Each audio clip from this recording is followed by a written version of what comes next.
Alright, Shalom, this is your brother Shamar from the Phoenix camp.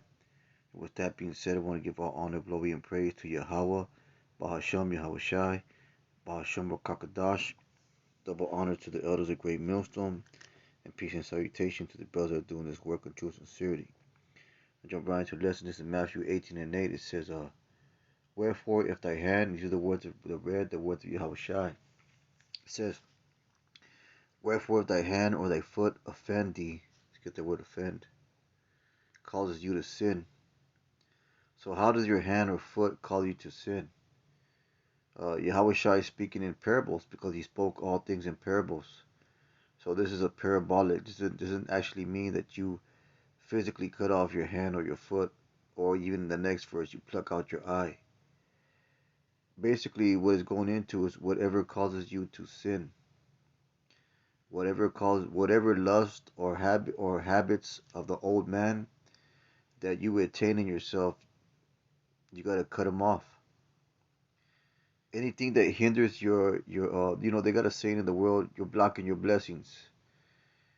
Anything that hinders you from fully being persuaded, from fully being committed, from fully being invested in this truth, is something that you have to cut off. That's what it means, but it's speaking in the terms of speaking parabolically. Yahweh Shai speaking parabolically. Salakia. It says, wherefore thy hand or thy foot offend thee, cut them off and cast them from thee. It is better for thee to enter into life halt. Let's get the word halt. Lame or maimed, rather than having 2 hands or 2 feet to be cast into everlasting life. So those habits, desires, lust, those things that you did in the world, those interests, those likes, those hobbies, whatever it is that hinder you from full investment in this truth, then you have to do away with it. It says, verse 9, if thine eye offend thee, pluck it out and cast it from thee. It is better for thee to enter life with 1 eye rather than having 2 eyes be cast into hell fire. It's better to be without certain things in your life. Whatever, it doesn't matter what joy or fulfillment or money or security it brought you. If it hinders you from your full commitment to the truth, your full investment in this truth, then it's not favorable, and it must be casted off. Say, hear you despise those little ones, for I say unto you. Well, that's the point of it was verse 8 and verse 9. So we're going to get Deuteronomy, the 13th chapter. This is Deuteronomy 13, and we'll start at verse, let's see. God, this for verse 6. It says, if thy brother, thy son, or thy mother, or thy son, or thy daughter, or thy wife, or thy bosom, or thy friend. So it could be a family member, or it could be a person that you had a relationship with, a friend, or even a woman. That's why it says, or wife. If any of those things persuade you not to be, there's things that you got to give up. There's certain people that you got to give up. There's certain people that you got to cast away from you. It could be an ex-wife. It could be a friend you knew in the world, a co-worker. There's certain things that you got to separate yourself from when you're in this truth. That's why Elder Gabar, he said that in reality, this truth is lonely. Because basically you're most of the time by yourself, except for the occasions when you're with brothers. So this is a lonely path, man. That's why the scripture says only one man can enter therein. One at a time. That's in the Apocrypha. I can't recall it offhand, but let's go to verse 15 and 6. If thy brother, thy son, thy mother, or thy son, if thy brother, thy son, or thy mother, so your physical brother. See, they made a clarification there. It's not talking about your brother in the truth, or thy daughter, or thy wife, or thy bosom, or thy friend. It could be a former acquaintance, which is thine own soul, entice thee secretly, saying, "Let us go and serve other gods, which thou was not known nor thy fathers," because basically, if they don't have like interest in you or like you do, or they're not persuaded or in the faith, then they could be a stumbling block to you. They can ultimately cause you to fall out this truth. It says, namely of the Bible, because they're following the ways, customs, fashions, and gods of America, Babylon the Great. It says, namely of the gods of the people which round about you, nigh unto thee, or far off from thee, from the one in the earth even to the other end of the earth. Thou shalt not consent unto him, nor hearken unto him. Neither shalt thou eye pity him, nor shalt thou see that thou shalt not consent. See that? Let's get that consent. Yield unto him. So you're not supposed to give no slack in dealing with them.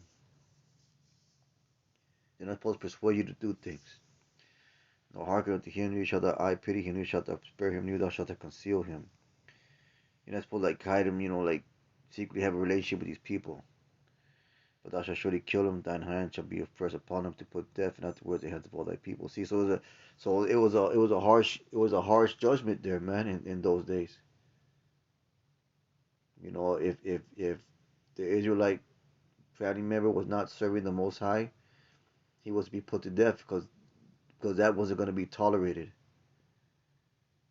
And now we're in the spiritual sense, in the spiritual war that we fight, that can't be tolerated either. So you got to cut off certain people from your life. And not necessarily saying you got to kill them, but you got to cut off certain people from your life in pursuit of this truth. So there was harsh judgment back then, but now we're speaking in a spiritual sense. Let me make that clear. We're not saying that you're supposed to commit acts of murder against your family members. That was a harsh judgment for back in those days. And then Slakia. And it was rightfully so because it was no toleration for that. There was no tolerance for that. Everybody knew who the power was. Everybody knew who the Lord was, and anybody that strayed from that was a disease and a cancer to the rest of the nation. So they immediately had to be cut off. So let's go back to Matthew the 18th chapter. So it talks about cutting off in a parabolic sense, man. The hand of thy foot, cut them off. If the eye offend thee, pluck it out. See that? So that's what that means right there, man. Let's get Luke 14 and 26 because it speaks about people. That could be a stumbling block into you. So you got to be careful for stumbling blocks, man. This is the word, once again, the word Yahushua, the words in red. It says, if any man come to me and hate not his father, and his mother, and wife, and children, and brethren, and sisters, yea, his own life, he cannot be my disciple. Whosoever does not bear his cross and come after me cannot be my disciple. But which of you intending to build a tower sits not down first and counts the cost, whether he have sufficient to finish it? This happy day after you laid the foundation, not able to finish it, all that behold it begin to mock him, saying, this man began to build and was not able to finish. What king going to make war against another king says not down first and consults whether he be able with 10,000 to meet him that comes against him with 20,000? See that? So this speaks of a full investment, a lifestyle change, a mind change, a separation. This is the severity of the truth, man. And that's why the apostles and elders, they always say that you should not take this thing lightly. It has, the scripture talk about being born again, and that's what you got to be. You got to be born again. You got to be changed from one person to another person through the rebirth of the scriptures. Let's get Ezekiel 18:31. And these are things that you got to meditate, examine yourself daily. And you got to see how every decision you make influences your walk, man. Now, every decision that you make, whether it could be a lawful thing, but not every decision that you make has a positive influence on your walk. So you have to determine whether your decisions have positive influences or not. or if they have negative influence, it says you got to do those things away. Or it's like you do away with those things. This is Ezekiel 18:31 says, "Cast away from you all your transgressions, whereby ye have transgressed, and make you a new spirit, it's like a new heart, which is a mind, and a new spirit. For why will you die, O house of Israel?" So, going back to, I think it's let me get it, Psalm 51. This is David said he asked the Most High, creating me, because after he had sinned, he repented. You know, that sin was when he went up to Bathsheba, and you know, brothers know the story of that. He sinned, and he knew that he was wrong, and he knew that he wasn't right, man. So this is what he prayed to the Most High. This is Psalm 51:10. It said, "Creating me a clean heart, O Yahweh, and you a right spirit within me." Let's get that word right. It's steadfast, right? It says to stand here. It's firm, a firm spirit. Basically, he didn't want to sin no more. He wanted a spirit that abided strongly to the law. So cast me not away from thy presence. Created me a clean heart, O Yahweh, verse 10. And renew a right spirit within me. Cast me not away from thy presence. Take not thy Holy Spirit unto me. Restore unto me the joy of thy salvation, because he had lost it when he committed that sin. So those lusts and desires, they can take away that which is beneficial to you in your walk. Those friendships and acquaintances, they can take away that which is beneficial to your walk. Therefore, you got to examine the people you associate with, and the decisions that you make on a daily basis. It says, "Restore unto me the joy of salvation, uphold me with thy free spirit." See that? So our decisions are important, man, and you gotta pray to the Lord to make the right ones. The Lord just guides all of them, but that's why Scripture says, "In all thy ways acknowledgement, you'll direct that path." So you gotta acknowledge. So basically, you gotta acknowledge that He is doing things, that He's moving and shaking in your life. In all thy ways acknowledge Him, He shall direct that path. In other way, acknowledge Him. In other words, a way of saying that in all your ways, filter it to this truth, and then you'll be on the right path. You'll be on the path the Lord wants for you. Uh, Ezekiel 18:31, it says, cast away from you all your transgressions, whereby ye have transgressed, and make you a new heart, a new spirit. For while you die, O house of Israel." See, so a newness, contrary to the thinking and the teachings of Babylon, must be in effect. You should be able to stand out, man. Your actions should be able to stand out. Your character should be able to stand out. Your appearance should be able to stand out. Your mannerism should be able to stand out from the ways of from the people of the world around you. Because you're supposed to have a new mind and new spirit. If they can't tell the difference between you and a regular two-third nigger, a regular two-third spick or tomahawk, wetback, whatever you want to call it, cholo, whatever, then and you act the same way toward like them, then have you really renewed yourself, man? Have you really separated yourself? You really cut off those things that offend? It could be something as simple as the music you listen to.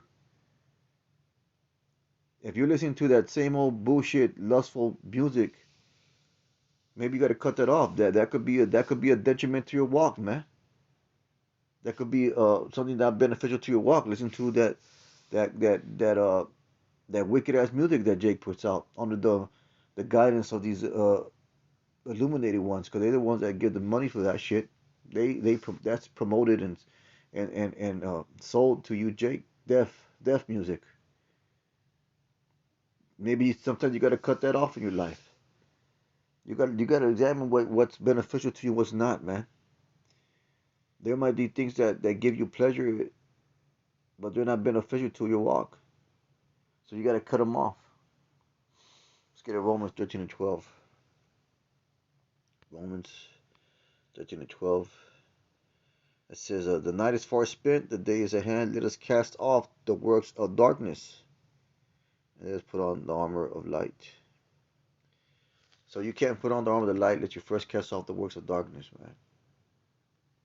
So you gotta examine yourself in that. But let's walk honestly. Let's get that word honestly. Properly, as in the day, not rioting, revelry, and drunkenness, and not chambering. Let's get the word chambering. Lasciviousness and wantonness, lust, lewdness, not in strife or envy. So stop acting like a 2/3, man.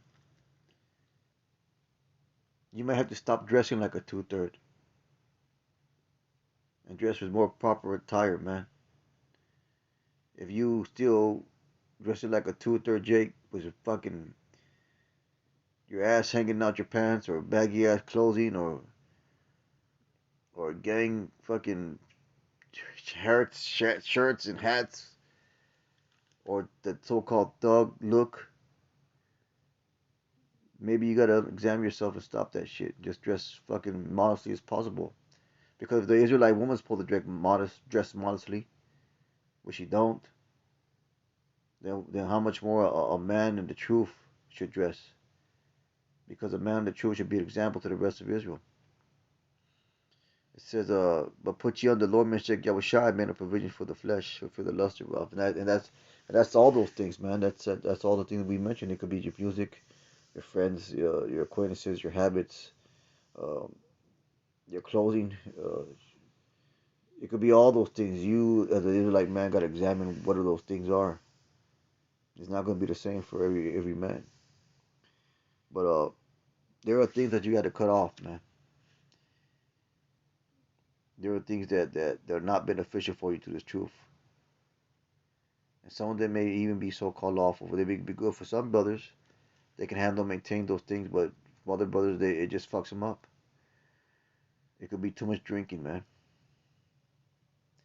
It could be too much fast food. It could be too much of anything if it's fucking up your walk, man. And you gotta examine yourself for these things. I know I do. But with that being said, it's a real quick lesson. Also, I would hope is edifying. Was that I want to give our honor, glory, and praise to Yahweh Bashim Yoshai. Kahala Yahweh Bashim Yoshai. Let's keep on pushing. Shalom.